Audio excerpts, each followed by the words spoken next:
ఆస్తి కోసం ఒకప్పుడు కలిసి ఉన్న కుటుంబాలు రక్త సంబంధికులు కూడా శత్రువులుగా మారిపోతున్నారు. భూ తగాదాలు చిన్న గొడవలతో మొదలై చివరికి భయంకరమైన దాడులు, హత్యలు కూడా దారితీస్తున్నాయి. రంగారెడ్డి జిల్లాలో ఇటీవల జరిగిన ఒక ఘటన మరొకసారి ఈ విషయాన్ని రుజువు చేసింది. దాయాదుల మధ్య ఉన్న భూ వివాదం గొడ్డళ్ళు, కత్తుల దాడికి దారి తీసి చివరికి ఒక యువకుడు ప్రాణం బలిగొంది. ఈ దారుణ ఘటన రంగారెడ్డి జిల్లాలోని ఇబ్రహీంపట్నం పోలీస్ స్టేషన్ పరిధిలో దండు మైలారం గ్రామంలో జరిగింది. భూమి కోసం జరిగిన ఘర్షణ గొడ్డళ్ళు, కత్తుల వరకు వెళ్ళింది. ఈ దాడిలో ఒక యువకుడు చనిపోయాడు. అతని భార్యతో పాటు ఇంకొంతమంది తీవ్రంగా గాయపడ్డ పరిస్థితి. ఈ ఘటన ఆ గ్రామంలో చుట్టుపక్కల ప్రాంతాల్లో తీవ్ర కలకలం రేపినటువంటి పరిస్థితి ఉంది. ఈ దారుణానికి అసలు విషయం కుటుంబంలో ఉన్నటువంటి భూ వివాదమే. గుడేటి నరసింహ, యాదయ్య, మల్లయ్య, జంగయ్య అనే నలుగురు అన్నదమ్ములకు మొత్తం 18.12 ఎకరాల భూమి ఉంది. నరసింహ, యాదయ్యలకు తమ వాటా కన్నా 11 గుంటల భూమి ఎక్కువ ఉంది. ఈ విషయమే కుటుంబంలో గొడవలకు కారణమైంది. కొంతకాల క్రితం యాదయ్య మరణించడంతో ఈ వివాదం వారి కుమారుల మధ్యకు వచ్చింది.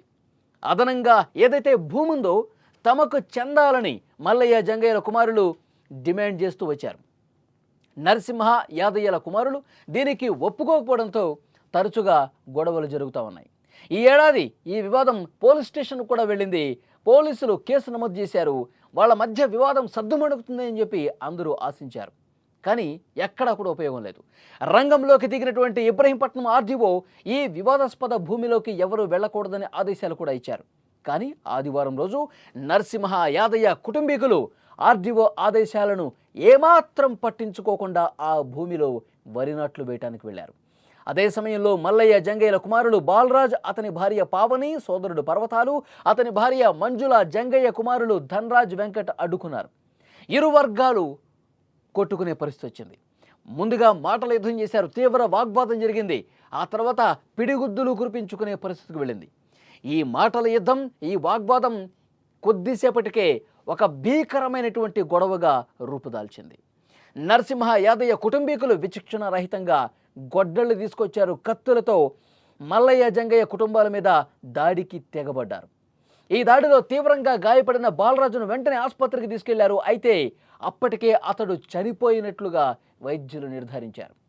బాలరాజు భార్య పావని, సోదరుడు పర్వతాలు, అతని భార్య మంజుల, వెంకట్ కూడా ఈ దాడిలో తీవ్రంగా గాయపడ్డారు. వారిని వెంటనే ఇబ్రహీంపట్నంలోని లిమ్స్ ఆసుపత్రికి చేర్చారు. గాయపడ్డ వారిలో మంజుల పరిస్థితి విషమంగా ఉండటంతో ఆమెను మెరుగైన వైద్యం కోసం హైదరాబాద్లోని ఒక ప్రైవేట్ ఆసుపత్రికి తీసుకెళ్లారు. ఈ ఘర్షణలో ఇంకొక వర్గానికి చెందిన 5గురికి కూడా గాయాలు అయినట్లుగా పోలీసులు వెల్లడించారు. వాళ్ళందరూ ఒకే కుటుంబానికి సంబంధించిన వాళ్ళు, కానీ ఆస్తుల కోసం ప్రాణాలు తీసుకునే వరకు వెళ్ళారు. తమ బిడ్డలపై దాడి జరిగిందని తెలుసుకున్న బాలరాజ్ తండ్రి హాస్పిటల్కు చేరుకున్నాడు. ఒకసారి తండ్రి ఏం మాట్లాడుతున్నారో మీరు కూడా వినండి.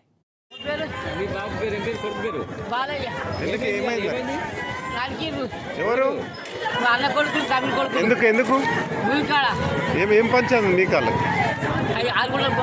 మా ఆయన వాళ్ళు కొన్నాడు. వాళ్ళు కొంటే వాళ్ళకు ఓ నెంబర్ అయింది, మా ఇద్దరికి ఓ నెంబర్ అయింది, ఇద్దరికి ఓ నెంబర్ అయింది. ఆ నెంబర్ వల్ల పదకొండు పోయి ఎక్కువ చేసుకున్నాను. వాళ్ళు 10 ఏళ్ళు ఇప్పుడు అలబట్టి ఈ 4 ఏళ్ళు చేయాలని 3 ఏళ్ళు చేయమని పెడుతున్నారు. దుల్లవాడిని ఆ దుంతాన్ని కాపుతాను పోయిరు. కాపుతాన్ని వదిలి నరికిరు. ఎవరెవరు వాళ్ళ పేర్లు? బాలయ్య, బాలిగాడు, కిట్టిగాడు, అది ఇంకడు, నీకేమైతారు అన్న కొడుకులు. మొత్తానికి ఈ దాడికి సంబంధించి పోలీసులు ఒక వర్గానికి చెందిన 9 మంది మీద కేసులు పెట్టారు. మృతుడు బాలరాజు కుటుంబం ఈ దాడి వెనుక ఒక కాంగ్రెస్ నాయకుడి హస్తం కూడా ఉందని ఆరోపిస్తోంది. అతని మీద కేసు పెట్టి కఠినంగా చర్యలు తీసుకోవాలంటూ వారు డిమాండ్ చేస్తున్నారు. ఈ ఘటన గురించి పోలీసులు కేసు నమోదు చేసి దర్యాప్తు చేస్తున్నారు. గ్రామంలో ఎలాంటి అవాంఛనీయ ఘటనలు జరగకుండా కట్టుదిట్టమైన భద్రతను ఏర్పాటు చేసినటువంటి పరిస్థితి ఉంది. అంటే ఓవరాల్గా ఈ కేసుని ఒకే కుటుంబానికి సంబంధించిన వాళ్ళు, అన్నదమ్ముల వరసయ్యే వాళ్ళు ఆస్తుల కోసం ప్రాణాలు తీసుకునేటువంటి పరిస్థితి ఉంది. ప్రాణాలు తీసుకోవటం గత కొన్ని రోజులుగా ఈ వివాదాలు, వాగ్వాదాలు జరుగుతున్న ఒకసారి పోలీస్ స్టేషన్కి వెళ్ళింది. అక్కడ ఆర్డీఓ వరకు వెళ్ళింది. అక్కడ పంచాయతీ పెట్టారు. ఈ భూమిలోకి ఇది తేలే వరకు ఎవరు కూడా ఇక్కడికి రావద్దు అని చెప్పి స్పష్టమైనటువంటి ఆదేశాలు అధికార యంత్రాంగం నుంచి కూడా ఉన్నాయి. కానీ వీళ్ళు ఎక్కడా వినిపించుకోవాలా.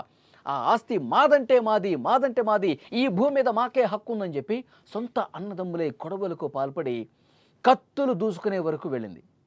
అంటే ఆస్తుల మీద ఉన్న ప్రేమ, పూర్తిగా బంధాలని కూడా మనం అన్నదమ్ములం, ఒక కుటుంబాలకు సంబంధించినటువంటి వ్యక్తులు మనం ఏదైనా సమస్య ఉంటే కుటుంబంలో మాట్లాడుకొని ఒక పరిష్కారం తెచ్చుకోవాలి. కానీ ఈ విధంగా గొడవలు పడటం ఏంటి అని ఆ గ్రామంలో ఉన్న పెద్దలు కూడా చాలాసార్లు సర్ది చెప్పే ప్రయత్నం చేశారు. కానీ ఆస్తుల మీద ఉన్నటువంటి వ్యామోహం ఈ మానవ సంబంధాలను కూడా పూర్తిగా తుదముట్టించేసినట్టు పరిస్థితుంది, పూర్తిగా తుడిచేసినటువంటి పరిస్థితి ఉంది. డబ్బు ముందు, ఆస్తుల ముందు మాకు ఏది ఎక్కువ కాదు అనుకుంటే ఈ విధంగా ప్రాణాల మీద వచ్చే అవకాశం ఉంటుంది. ఈ విధంగా ప్రాణాలు తీసుకునే వరకు అవకాశం ఏర్పడింది. సో డెఫినెట్గా ప్రస్తుతం పోలీసులు కేసు నమోదు చేసుకున్నారు, దర్యాప్తు చేస్తూ ఉన్నారు. ఎవరైతే దాడులు చేశారో వాళ్ళని అరెస్ట్ చేసేటువంటి పరిస్థితి ఉంది. కానీ ఒకటి మాత్రం గుర్తుపెట్టుకోవాలి, ఈ ఆస్తులు శాశ్వతం కాదు. మనుషులు, మానవ సంబంధాలు, ప్రేమలు ఇవి మాత్రం శాశ్వతంగా ఉంటాయి. దీన్ని పదిలపరుచుకోవాలి. ఆస్తుల కోసం వెంపర్లాడి ఈ విధంగా దాడులు చేసుకోవటం ఏంటి అంటూ ఆ గ్రామస్తులు కూడా ఈ ఇరు కుటుంబాల మీద మండిపడుతున్నటువంటి పరిస్థితి ఉంది.